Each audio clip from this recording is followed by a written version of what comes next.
Assalamualaikum warahmatullahi wabarakatuh dan selamat pagi. So kita jumpa lagi pada pagi ini dalam sesi Sembang Santai Asia bersama dengan sahabat-sahabat. Okey, so pagi ini kita nak sembang-sembang je kan. Okey, sembang santai saja. Okay, hari ini kita nak sembang berkenaan dengan tajuk kita, emas menjamin kekayaan kita kekal. Macam mana dia boleh menjamin kekayaan kita kekal? Okey, so kepada yang yang pertama kali melihat perkongsian Asia, so Asia perkenalkan diri dahulu. Okey, Asia merupakan seorang dealer public gold. Kiat berkongsi berkenaan dengan ilmu emas ni. So saya berkongsi berkenaan ilmu emas dan juga pengurusan kewangan secara tidak langsung. Sebab emas ni macam-macam mana pun dia adalah tujuan dia untuk menguruskan kewangan kita lah. Okey. So menguruskan kewangan peribadi, apa yang paling penting adalah ultimate kita punya matlamat adalah untuk menguruskan pengurusan kewangan peribadi kita dengan lebih baik lah. So emas adalah salah satu daripada alat kewangan yang boleh tuan-puan fikirkan untuk dimasukkan dalam portfolio kewangan tuan-puan lah. Bagi saya, sebab emas adalah apa orang kata, satu keperluan, satu kemestian bagi dalam setiap portfolio kewangan setiap orang, bagi saya. Sebab apa saya cakap macam tu? Sebab bukan saya seorang aja yang bercakap macam tu. Okey, kejap ya, kita tunjuk pendapat pakar-pakar berkenaan dengan keperluan emas dalam portfolio kewangan bagi setiap orang. Okey, so macam ni kita tengok gambar ni. Saya tunjukkan sedikit gambar ni. Okey, so gambar ni menunjukkan ada 3 orang pakar kewangan, iaitu Tuan Azizi Ali, Tuan Robert Kiyosaki dan juga Mike Melanie. Ini semua pakar-pakar kewangan lah. Pakar kewangan Malaysia dan juga antarabangsa. Okey, Tuan Azizi Ali ni adalah pakar kewangan Malaysia lah. Okey, dia menulis banyak buku. Ini salah satu buku yang saya ada lah, Tuan Azizi Ali, iaitu Jutawan dari Planet Jupiter. Ini buku dia, buku beliau lah yang saya ada. Ada lagi buku lain tapi saya tak ada kat sini lah. Okay, Maharaja Wang, apa lagi, Pesara Jutawan, buku beliau. So beliau banyak menulis lah mengenai kewangan. Dan dia mengatakan kita perlu ada 10%, kita perlu tukarkan 10% daripada nilai kekayaan kita, net worth, 100%. Maknanya kalau kita kira berapa nilai kekayaan kita, so kita kena tukarkan kepada bentuk emas. Mesti ada reason kan, kenapa pakar-pakar ni mengatakan demikian. Tuan Robert Kiyosaki, Robert Kiyosaki ni pun pakar kewangan juga. Mana buku dia? Ini salah satu buku dia lah, Rich Dad Poor Dad. Rich Dad Poor Dad ni ini sangat bagus lah untuk tuan-puan baca, untuk menambah baiklah pengurusan kewangan kita. Okey, saya sangat cadangkan lah. Boleh dapatkan daripada PG Mall. Ada yang ni yang bahasa Melayu punya, edisi bahasa Melayu.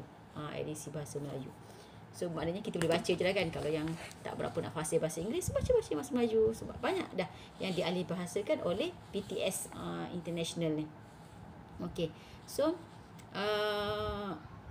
Tuan Robert Kiyosaki mengatakan kita perlu convertkan sebanyak 25% daripada kita punya nilai kekayaan ke dalam bentuk emas. Okey, so ini pakar kewangan antarabangsa. Okey, untuk pakar kewangan seorang lagi, dia adalah pakar mengenai dengan wang fiat lah, mata wang kita, wang ringgit kita kan, wang ringgit kita. So dia dah banyak mengkaji berkenaan mata wang ni. So dia mengatakan 50%. So maknanya kalau tengok kat sini, dia lagi takut dengan wang lah. Dia lagi takut daripada aset-aset lain. Sebab tu dia mengesyorkan, Tuan Mat Melanie ni mengesyorkan 50%. Maknanya kalau kita kira lah, kita ada tanah, ada ASB, ada tabung haji, ada duit-duit lain contohnya, ada rumah 1 juta contohnya. So Mat Melanie mengatakan kena simpan dalam bentuk emas, kena tukarkan dalam bentuk emas sebanyak 50%. Maknanya 500,000. Sebab apa? Sebab dia banyak mengkaji berkenaan dengan mata wang. Mata wang ringgit kita ni, wang ringgit yang wang kertas ni. Mana wang kertas saya? Tunjukkan, saya suka tunjuk kertas lah, kita nak tunjukkan kan. Contoh kan. Contoh harga 100. So macam ni. So dia hanyalah sekeping wang, sekeping wang kertas yang sebenarnya tak ada value pun. Cumanya dia divaluekan sebagai 100 apabila wang kertas ini sah diperlakukan dengan nilai. Maknanya kalau kerajaan kata ianya tak sah diperlakukan, ianya tak boleh diguna dah. Okey. So maknanya benda ni tak boleh mengekalkan nilai kekayaan kita lah. Sebab itulah pakar-pakar ni mengatakan demikian lah. Kan. So kita bukan pakar, kita boleh belajar daripada pakar lah. Okey. So macam saya ambil daripada mana-mana lah. Okey, so saya tukarkan lah. Saya sebahagian daripada nilai kekayaan saya ke dalam bentuk emas. Untuk menjamin nilai kekayaan saya kekal. Okey. So kenapa kenapa pakar-pakar ni mengatakan demikian? Mesti ada sebab. So saya nak kongsikanlah hari ni, kan. So saya kongsikan hari ni. Okey. So salah satunya yang pertama adalah dia adalah tidak dikikis oleh inflasi. Salah satu. Jadi saya ada tulis dekat saya punya post yang kata ianya tidak dimakan inflasi. Tidak dimakan inflasi. Inflasi tu macam mana? Inflasi tu contohnya kita beli barang, macam contoh kita pergi kalau yang terdekat kan, bulan lepas kita pergi contoh kita beli ayam, contoh bulan lepas kata harga RM7.5. So kita pergi bulan ni harganya dah naik kepada RM9 contoh kan. Contoh yang itu mungkin lah orang kata itu lagi ayam tu, kata kalau saya sebut cerita pasal ayam, orang kata itu berkenaan dengan permintaan kenaikan penawar ni semua tu. So kalau contoh benda-benda lain, boleh juga. Memang sangat-sangat ketara lah. Contohnya harga karipap sendirilah. Harga karipap kan. Kalau ingatlah masa-masa contoh saya dah 40 tahun lebih, saya ingat dulu saya pernah beli karipap harga even 5 sen pun dulu. Masa saya kecil-kecil 5 sen. Sebabnya masa tu dekat Kelantan, saya orang Kelantan, nasi berlauk kan, nasi gulai kuning tu, kalau biasa tengok nasi gulai kuning tu, tiba-tiba terliyu kan. Ni boleh balik kampung kan kita ni kan. So bila masa boleh dah nak merentas negeri, macam tu saya nak balik Kelantan lah, nak balik kampung saya kan. Makan nasi berlauk yang pure punya Kelantan kan. So 40 tahun dulu 40 tahun dulu harga nasi berlauk tu 10 sen. Saya pernah beli 10 sen. Sekarang ni Kelantan pun paling-paling murah. Saya ingat RM2.5. Tapi kalau dekat Lembah Kelang ni paling-paling murah RM5 lah. RM5. So kalau Kelantan pun RM2.5. Maknanya dah naik berapa ratus %? 250% kenaikan dia. Dia bukan sebab barang tu makin mahal, tapi sebab kita punya duit dimakan inflasi. Dimakan inflasi. So nilai duit kita makin menurun lah jadinya. Kita kena beli barang yang sama dengan harga yang makin tinggi. Itu sebenarnya di sebalik kenaikan harga itu sendiri. So kalau orang tahu benda ni, orang yang aware benda ni, so dia akan takut sebenarnya. Dia akan takut dan sebab tu pakar-pakar tu mengesyorkan macam tu. Okey, mengesyorkan macam tu sebab dia tahu nilai duit ni sebenarnya dia makin menurun nilai dia. Nilai dia makin menurun. Jadi untuk mengekalkan nilai kekayaan kita dalam masa yang jangka panjang, memang sangat kita perlukan salah satunya dalam bentuk emas lah. Tapi kalau contoh dah banyak-banyak kan, banyak-banyak kita simpan dalam bentuk emas, lepas tu kita boleh tukarlah kepada aset-aset lain. Contohnya hartanah. Macam tu hartanah, beza antara hartanah dengan emas ni, dia dua-dua ada kenaikan dalam masa jangka panjang. Tapi ada yang tak ada dekat emas, ada yang tak ada dekat hartanah lah. Contoh tak ada dekat hartanah adalah harga emas tidak akan jatuh kepada nilai kosong. Kenapa saya kata macam tu? Sebab dia ada harga dia sendiri, dia harga kilang kan. Kalau contoh kata dah terbakar pun still lagi emas tu tetap emas dan masih boleh digunakan, masih boleh dijual. Kalau contoh kata dah terbakar, contoh duit dah kita simpan dalam bentuk duit, dah tak ada apa dah. Kalau rumah pun still tanah ada harga lagi lah, tapi rumah dia dah tak ada dah sebab dah terbakar kan. So kalau contoh kata, bukan contoh hartanah pun, macam contoh kata kalau yang pernah dengar kes-kes yang rumah yang kata contoh runtuhan ke, kena runtuhan kan, contoh kata Highland Towers ke apa semua dulu kan. So kalau kata dari segi value dah tak ada lah, jadi kosong lah rumah tu. Sebabnya dah memang orang tak nak duduk kat situ dah. Boleh duduk kat situ. So value dia boleh kosong. Tapi emas tak akan jatuh nilai kepada kosong. Dia tak akan jatuh. Okay. So contoh kata kan, dari segi long term. Long term, kalau tuan-puan tengok kat sini, harganya dia makin menaik lah. Dia makin menaik. Contoh tahun 1966 dulu, dalam RM30 lebih satu RM30 1 gram. Sekarang dah naik kepada 260. So kalau contoh hari ni, harga emas di Public Gold untuk akaun emas 259. 259. So berapa ratus kali ganda naik kenaikannya. Kalau ikut carta ni, maknanya masa yang di capture ni 641%. Tapi sekarang dia ada penurunan sikit. So dalam 500 lebih tu memang naik. Kenaikan dia 500 lebih lah. So maknanya nilai dia terjamin dalam jangka masa panjang. So dan dia tak ada yang tanah tak ada lah. So kalau itulah sebab pakar-pakar mengatakan kita kena ada portfolio, dalam portfolio kewangan kita kena ada emas. Macam-macam mana pun kena ada emas. So kalau emas tu, yang saya bercerita ni adalah dalam bentuk emas macam ni lah. Bentuk emas macam ni, dan bukannya emas dalam bentuk emas perhiasan ataupun kita kata panggil sebagai contoh gelang, subang kan. Sebabnya yang itu kenaikan dia adalah kenaikan harga dia ada kenaikan. Cuma dari segi kos pemilikan dia tu agak tinggi sebab dia ada campuran bahan logam lain dalam tu. Okey, dia bukan 100% lah dari segi keturunannya. Sebab yang ini adalah 999. Bar macam ni, gold bar macam ni. So kalau yang bentuk bulat ni kita panggil sebagai dinar lah. Bentuk bulat ni kita panggil sebagai dinar. Kita panggil sebagai dinar ya. Okay, bulat. Kita tulis 999 keturunan dia. Sini. AU 999 ni. Nampak sini 999. So keturunan dia 999. Jadi harga dia makin tinggi lah dari segi nilai dia. Dan kos pemilikan untuk yang gold bar macam ni, kos pemilikan dia lagi rendah sebab dia ada kos upah, cumanya kos upah dia sangat minimal. Macam contoh yang ini, kos upah untuk pengeluaran, kita panggil kos upah lah lebih kurang, gold premium adalah RM10 untuk 10 gram macam ni berbanding kalau contoh tuan-puan beli dalam bentuk barang emas perhiasan 10 gram, dia punya kos upah boleh mencecah sampai RM200, RM300, tengok pada kompleksiti barang kemas tersebut lah. Kalau lagi kompleks dia punya design, lagi mahal lah dia punya kos upahnya. So kat situ letaknya, kat situ dari segi kos pembuatan dan juga susut nilai. Satu lagi kat susut nilai. Susut nilai barang kemas sangat tinggi. Kenapa saya mengatakan kena simpan yang ini sebagai pelaburan untuk simpan jangka masa panjang, kena simpan yang ini.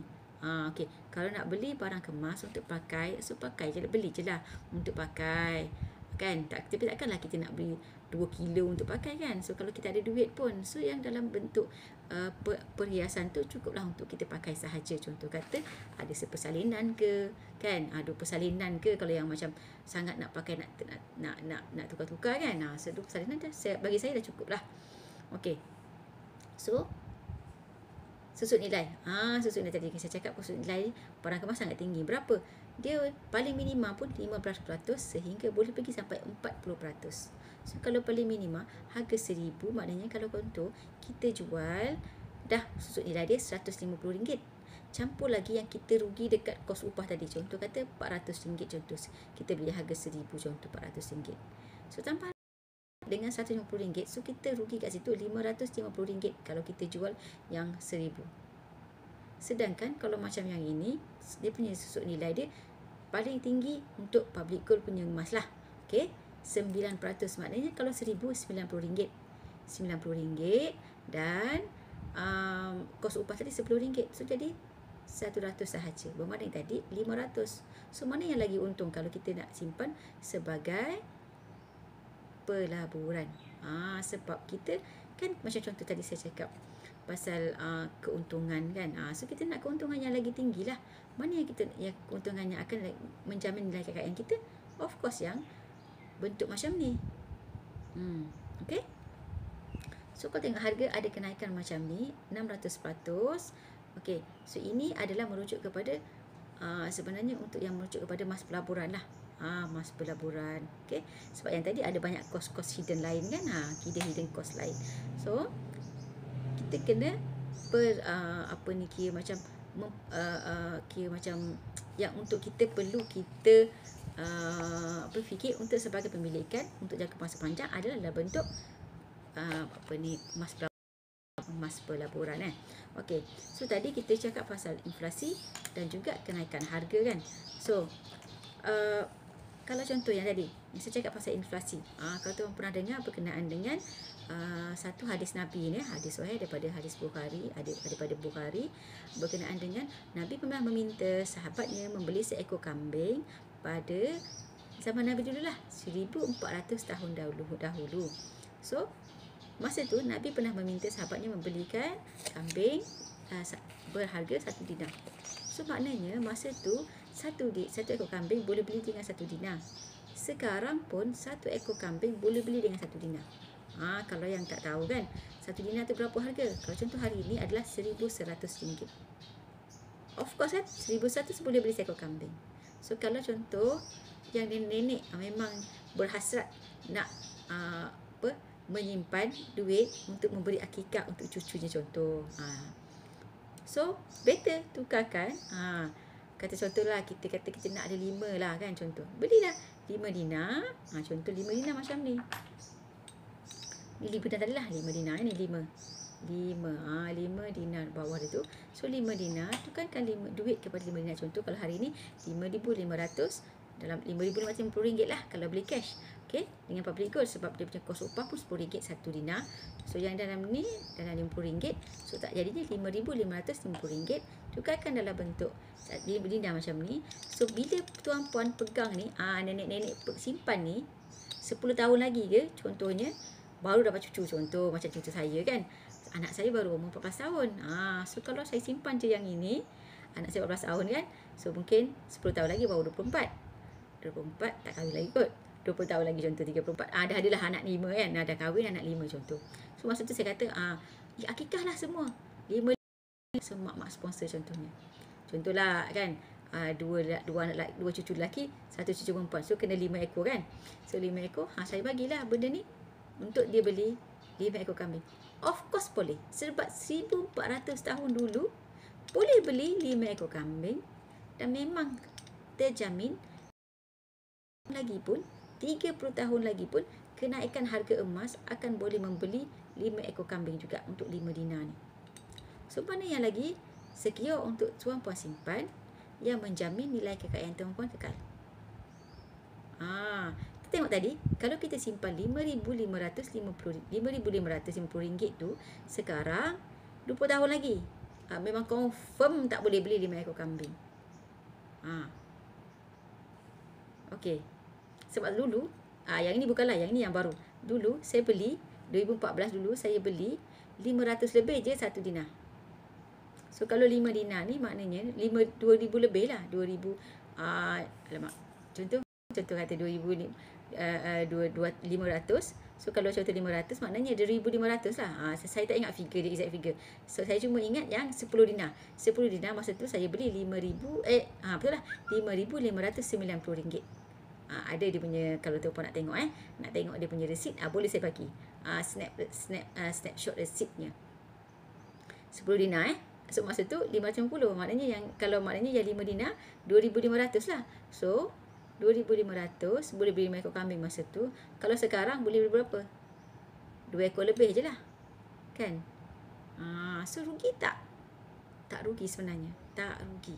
So kalau itu yang saya kira macam pompang-pompang lah dalam Facebook Live ni kan. Facebook Live setiap hari saya cerita, simpanlah duit dalam bentuk emas. Tak banyak pun, contoh 10%. At least dia menjamin nilai kekayaan tuan puan. Dan menjamin yang lagi penting sebenarnya, dia bukan menjamin kita makin kaya, tapi yang menjamin kita tidak akan miskin. Tidak akan miskin. Sebab contoh salah satunya adalah sebab yang ni kan. Kita tengok kat sini. Duit ni Ayat dia, wang kertas ini sah diperlakukan dengan nilai. So kalau tiba-tiba kerajaan kita kolaps dan wang ini tiba-tiba kita tak tahu.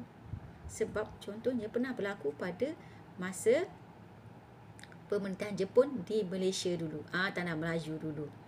Orang ada banyak duit pisang, wang pisang masa tu, tapi tiba-tiba je Jepun kalah, wang pisang tu dah tak sah diperlakukan.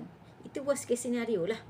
Tapi yang apa yang berlaku di India tahun 2006 ke 2015 macam tu, saya tak ingat exact figure, exact tahun dia saya tak ingat, tapi betul, tuan-puan boleh check lah.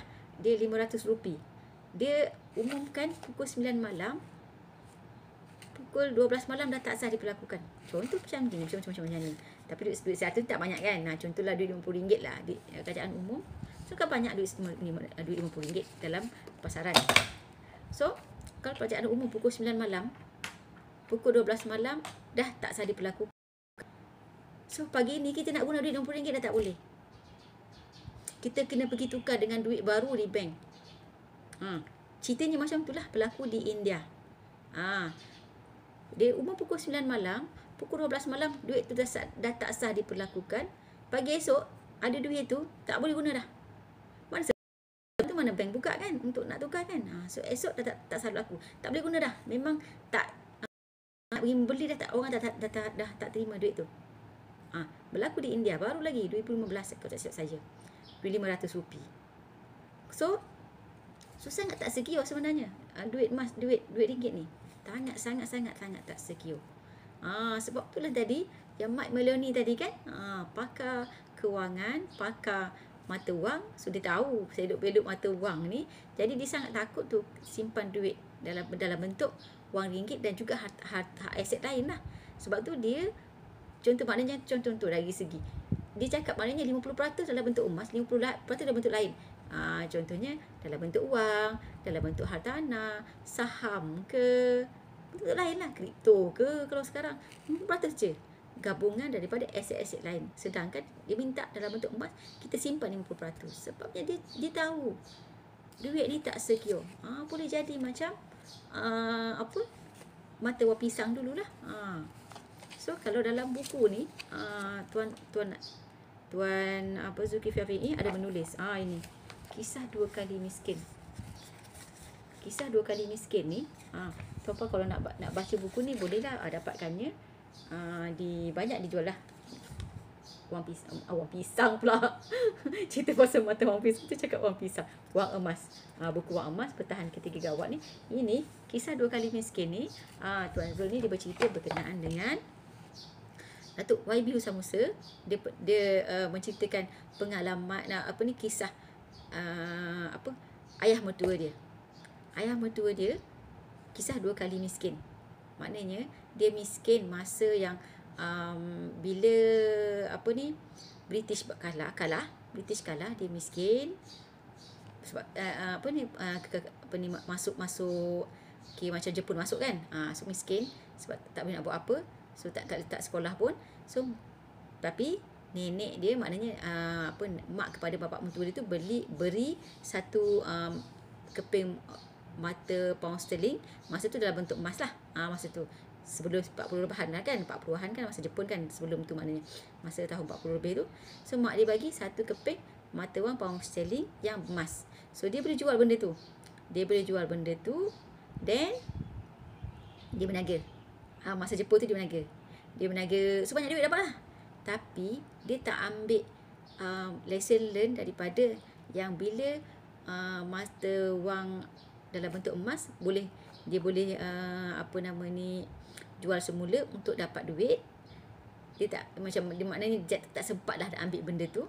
Jadi masa yang Jepun kalah tu, dia ada berguni-guni duit wang pisang. Dia nak buat apa? Jepun kalah, duit tu dah tak laku. So tak boleh buat apa lah. Memang letak dekat pokok pisang je lah jadi baca. So bahaya ke tak bahaya sebenarnya bila kita simpan dalam bentuk emas? Sangat bahaya.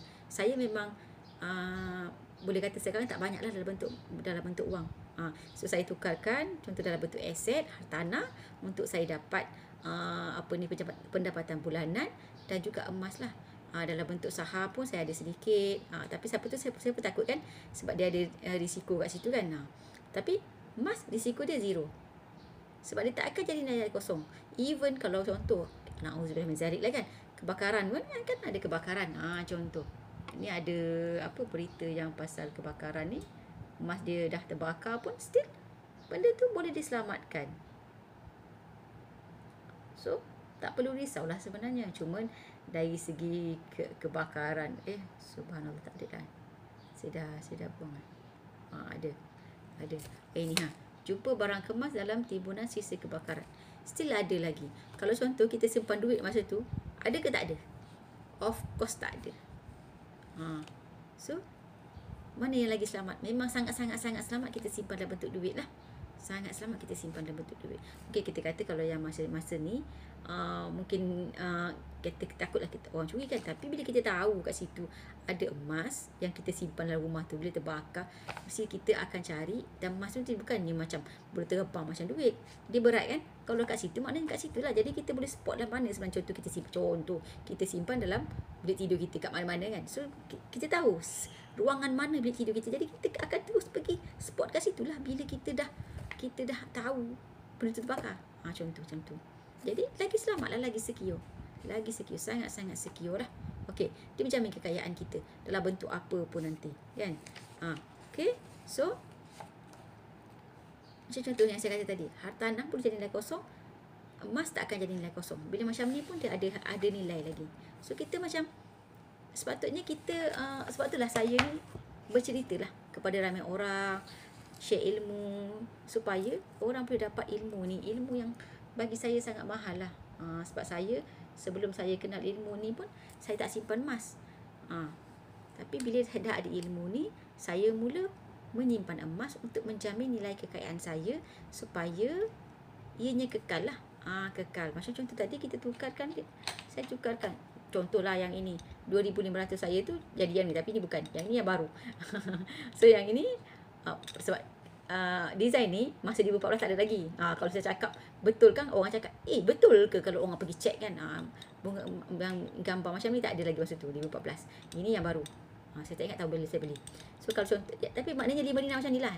Berat dia macam ni, 5 dinar macam ni, saya beli 2014 2,500. Sekarang dia dah harga RM5,502. Sudah naik dekat dengan sekali ganda.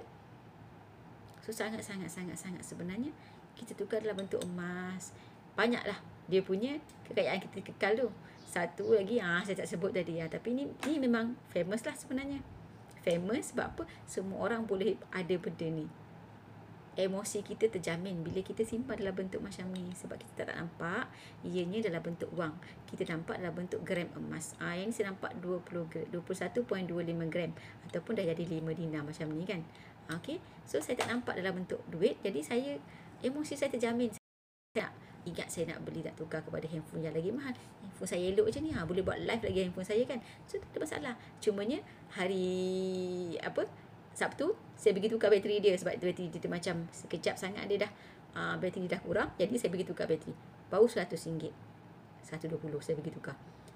So tapi cumanya masa saya pergi tukar tu dia ada sikit mungkin saya pun tak perasan, dia ada sedikit benda yang betul dekat dia punya jack untuk masuk audio. Jadi saya tak boleh pakai headphone.